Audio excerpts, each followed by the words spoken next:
आप सभी का एक बार फिर से स्वागत है हमारे चैनल ITI अड्डा बाय ललित सर में। एम्प्लॉयबिलिटी स्किल्स के सॉल्व पेपर की सीरीज़ में आज है क्लास 16। आज हम देखेंगे NCVT जनवरी 2018 का पेपर जो सेमेस्टर सेकंड के लिए आया था। 2 साल की सभी इंजीनियरिंग ट्रेड्स जो हैं उनके लिए कॉमन पेपर आया था जी। आइए देखते हैं। क्वेश्चन नंबर 1, ISO का पूरा नाम है। ISO का पूरा नाम क्या होता है? तो आपको बताना है ISO का पूरा नाम क्या है। ISO का पूरा नाम होता है इंटरनेशनल ऑर्गेनाइजेशन फॉर स्टैंडर्डाइजेशन। ठीक है। क्वेश्चन नंबर 2, डेमिंग पुरस्कार एक पुरस्कार है। तो डेमिंग पुरस्कार जो है ये टोटल क्वालिटी मैनेजमेंट के लिए दिया जाता है। इंटरनेशनली एक ये अवार्ड है जो कि टोटल क्वालिटी मैनेजमेंट के लिए दिया जाता है। ये 1951 में चालू हुआ था। 1951 में पहली बार दिया गया था और लास्ट जो अभी दिया गया है वो 2018 में दिया गया था। किसको दिया था? इंडिया को ही मिला था जी, भारत को ही मिला था ISO 2000 के लिए। ठीक है। सेकंड पर आया था जापान और थर्ड पर था थाईलैंड। ठीक है। और ये जो पुरस्कार है ये कौन सा कैसा पुरस्कार है? ये जापानीज पुरस्कार है, जापान की तरफ से ये दिया जाता है।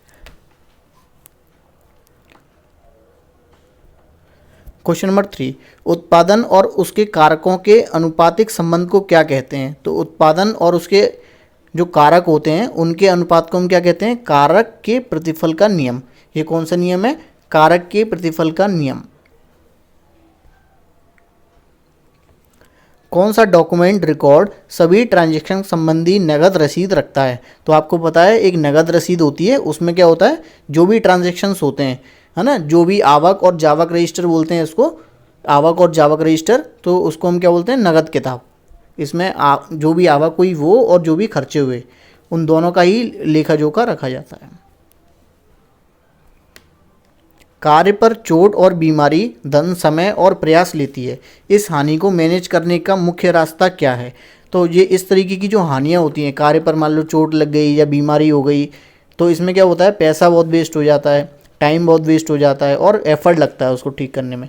तो इसका जो मुख्य रास्ता है वो क्या है? प्रभावी सुरक्षा और हानि नियंत्रक कार्यक्रम जो हम चलाएं, इस तरह के हम कार्यक्रम को चलाएं। क्वेश्चन नंबर 6, बीमा किस सिद्धांत पर कार्य करता है? तो बीमा का जो सिद्धांत होता है वो होता है सहयोग का सिद्धांत। बीमा से क्या होता है? सहयोग के सिद्धांत पर काम करता है। LIC का मुख्य जो केंद्रीय मुख्यालय है वो कहाँ पर है? तो वो कहाँ पर है? मुंबई में। LIC का जो हेड ऑफिस है वो कहाँ पर है? मुंबई में। क्वेश्चन नंबर 8, कौन से कारक व्यवसायी स्वास्थ्य और सुरक्षा को लेकर चिंतित नहीं है? तो व्यवसाय स्वास्थ्य और सुरक्षा, तो आप देखो कौन सा नहीं है इसमें से? स्वास्थ्य है, हाँ है, सुरक्षा भी है, कल्याण भी है, लेकिन कौन नहीं है? वेतन नहीं है ना। वेतन से सुरक्षा का कोई, स्वास्थ्य का और सुरक्षा का ज़्यादा लेना देना नहीं है। कारखाना अधिनियम किस राज्य में लागू नहीं है? तो ये पुराना क्वेश्चन है, 2018 का पेपर है। तो उस वक्त इसका आंसर था वो क्या था? जम्मू कश्मीर था। लेकिन अभी जो है कारखाना अधिनियम सभी राज्यों में लागू है, भारत के सभी राज्यों में लागू है। सेरी निम्न में से किसके लिए प्रयोग किया जाता है? तो सेरी एक जापानीज वर्ड है, यहाँ इसकी स्पेलिंग गलत लिखी हुई है, SEIRI। इसकी राइट स्पेलिंग है वो क्या है? SEIRI। जो 5 नियम होते हैं जापानीज 5S का जो रूल है वो है। तो जो पहला जो S होता है सेरी, पहला जो वर्ड होता है S, उसका मतलब क्या होता है? सेरी, है ना, जापानीज वर्ड है ये। और इसका हिंदी में जो मतलब निकलता है वो क्या निकलता है? छटाई। इसका हिंदी मीनिंग क्या है? छटाई। तो जो भी एम्प्लॉई होते हैं तो उन एम्प्लॉई को स्क्रीन करने के काम आता है, एम्प्लॉयज़ को स्क्रीनिंग करने के। 4 P's ऑफ मार्केटिंग मिक्स, जो 4 P's हैं मार्केटिंग करने के, वो क्या है? सबसे पहले प्रोडक्ट को देखो, प्रोडक्ट रेडी हो, फिर उसके बाद उसकी एक प्राइस इवेल्यूशन करो और प्राइस डिसाइड करो। प्राइस डिसाइड करने के बाद उसका प्रमोशन करो, एडवर्टाइजमेंट करो और उसके बाद उसको प्लेस करो। उसके बाद उसको सही जगह पर भेजो, जहाँ भी डिमांड आ रही है वहाँ भेजो।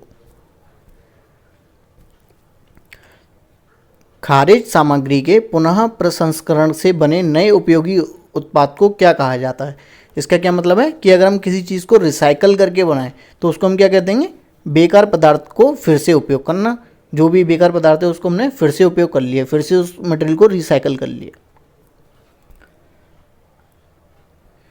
एंटरप्रेन्योर को यह भी कहा जाता है, एंटरप्रेन्योर मतलब अपना स्वयं का व्यवसाय चालू करने वाला, एक नया आइडिया लेके आने वाला, तो वो उसको क्या कहा जाता है, रोजगार देने वाला कहा जाता है ना। वो रोजगार मांगता नहीं है किसी से, वो रोजगार खुद तो रोजगार होता ही नहीं है कोई, और निवेशक नहीं होता वो कौन होता है, रोजगार देने वाला कहलाता है। व्यावसायिक सुरक्षा एवं स्वास्थ्य निम्न में से किसके लिए आवश्यक है। व्यावसायिक सुरक्षा और स्वास्थ्य किसके लिए आवश्यक है, जो काम करने वाला मजदूर है, जो काम करने वाले एम्प्लॉयज़ हैं उनके लिए भी, और जो काम देने वाले नियुक्त हैं या नियोक्ता हैं उनके लिए भी, दोनों के लिए। तो जो व्यावसायिक सुरक्षा एवं स्वास्थ्य किसके लिए आवश्यक है, इन दोनों के लिए ही आवश्यक है, श्रमिकों के लिए भी और नियोक्ताओं के लिए भी। नौकरी के लिए अपनी योग्यता का सारांश। नौकरी के लिए आप गए कहीं पर तो क्या लेके जाते हैं, कार्य पोर्टफोलियो होता है उसमें, हाँ होता है। योग्यता होती है आपकी, हाँ योग्यता भी होती है। काम का अनुभव होता है, हाँ काम का अनुभव भी होता है। और इसको आप क्या बोलते हो, बायोडाटा। तो देखो अभी जो ऑप्शंस हैं इसमें से तो आप क्या लगाएंगे, बायोडाटा ही लगाएंगे। इसमें से राइट आंसर क्या है, बायोडाटा। लेकिन मैं आपको एक चीज़ बता दूं कि बायोडाटा एक सही वर्ड नहीं है। बायोडाटा जो है वो एक सही शब्द नहीं है। आप लोगों ने 3 नाम सुने होंगे, 3 चीज़ें सुनी होंगी, CV, रिज्यूम, दूसरा कलर लेते हैं, अच्छे से नहीं दिख रहा होगा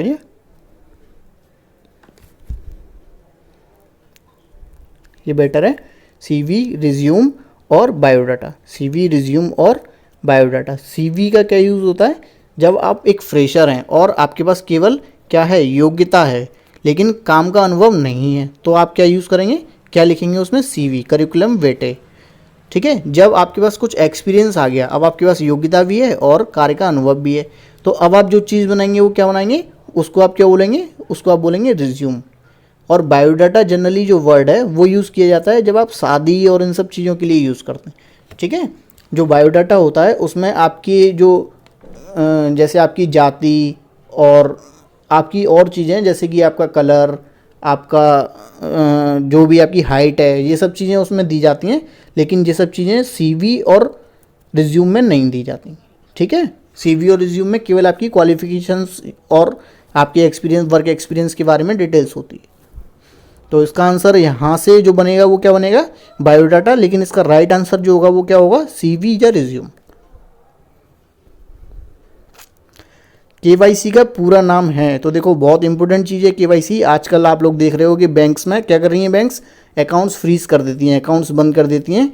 और उसका रीज़न क्या होता है कि आपने KYC कंप्लीट नहीं किया। तो उसका फुल फॉर्म होता है KYC का, नो योर कस्टमर, है ना। नो मतलब NO नहीं, नो मतलब KNOW, नो योर कस्टमर मतलब अपने कस्टमर को जानना, नो योर कस्टमर। औद्योगिक सलाहकार परिषद IAC का अध्यक्ष कौन होता है। तो जो औद्योगिक सलाहकार परिषद होती है उसका जो अध्यक्ष होता है, जो प्रेसिडेंट होता है, वो उस राज्य का ही उद्योग मंत्री होता है ना। हर राज्य में होता है ये, और उस राज्य का ही उद्योग मंत्री जो होता है, जो इंडस्ट्रियल मिनिस्टर होते हैं, वही उसके अध्यक्ष होते हैं। SISI विस्तारित रूप निम्न में से है। SISI का पूरा नाम क्या है, small industries services institute, small industries services या सर्विस इंस्टीट्यूट। प्राथमिक सहायता के लिए ABC होता है। तो जब भी मान लो कोई अगर कोई व्यक्ति है और वो क्या हो गया, उसको सांस लेने में तकलीफ़ हो रही है या कोई बेहोश हो गया, तो उसके लिए ये तरीका यूज़ किया जाता है। क्या है तरीका, कि उसको सबसे पहले तो ज़मीन पर लेटा देते हैं सीधा। ज़मीन पर सीधा लेटाने के बाद मतलब क्या कर रहे हैं हम, उसको एयरवे दे दिया हमने, ज़मीन पर सीधा लेटा दिया, फिर उसकी ब्रीथिंग करते हैं और उसको सर्कुलेशन प्रोवाइड करते हैं। जो ब्रीथिंग हमने दी है उसको सर्कुलेट करने की कोशिश करते हैं। ठीक है, ये एक फर्स्ट एड का एक टेक्निक है, प्राथमिक उपचार का एक तरीका है। DIC से क्या अभिप्राय है। DIC क्या होता है, डिस्ट्रिक्ट इंडस्ट्रीज सेंटर, मतलब जिला उद्योग केंद्र, डिस्ट्रिक्ट इंडस्ट्रीज सेंटर। PDCL चक्र में D का प्रयोग के लिए किया जाता है। तो देखो इससे पहले आपने जो है PDCA सुना था, है ना। PDCA आपने इससे पहले जो प्रीवियस पेपर्स हैं उसमें आया था। उसका क्या मतलब था, plan do check and act, plan do check act. तो जो इसमें क्या है PDCL, तो इसका मतलब क्या है plan do check and list, plan do check list. और इसका क्या मतलब था, प्लान डू चेक और एक्ट। तो डू, डी का मतलब तो डू ही आएगा दोनों में, तो इसका आंसर क्या होगा, डू।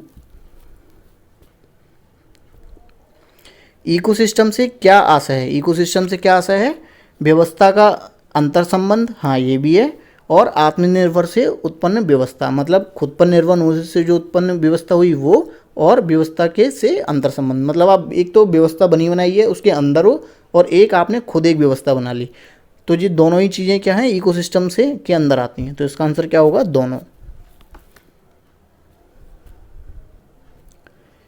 ATM का प्रयोग करने के लिए पिन की आवश्यकता पड़ती है, पिन का अर्थ है, तो देखो आजकल आप लोगों ने बहुत वर्ड सुने होंगे ना कि पिन का यूज़ करिए, ATM का पिन यूज़ करिए, ये पिन यूज़ करिए, वो पिन यूज़ करिए। तो उसका पूरा जो पिन का फुल फॉर्म है वो क्या है, personal identification number, personal identification number. इसके अलावा आपने OTP भी सुना होगा, OTP, तो OTP का पूरा नाम क्या होता है, one time password, one time password, ठीक है, पर्सनल आइडेंटिफिकेशन नंबर और वन टाइम पासवर्ड। कारखाना अधिनियम पूरे देश में कब लागू हुआ, तो जो कारखाना अधिनियम है वो हमारे देश में कब लागू हुआ था, 1 अप्रैल 1949 को, 1 अप्रैल 1949 को। NSIC की स्थापना कब हुई थी, तो NSIC की स्थापना कब हुई थी, 1955 में।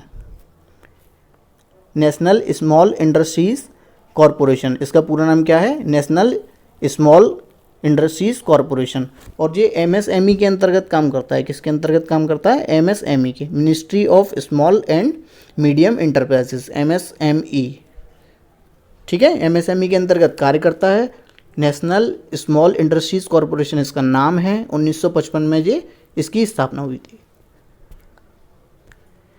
आपको हमारी वीडियो कैसी लगी कमेंट बॉक्स में ज़रूर लिखें। इस वीडियो को लाइक करें, आपके दोस्तों के साथ शेयर करें। अगर आपने अभी तक हमारा चैनल सब्सक्राइब नहीं किया है तो इस चैनल को सब्सक्राइब कर लें। Stay home, stay safe, thank you.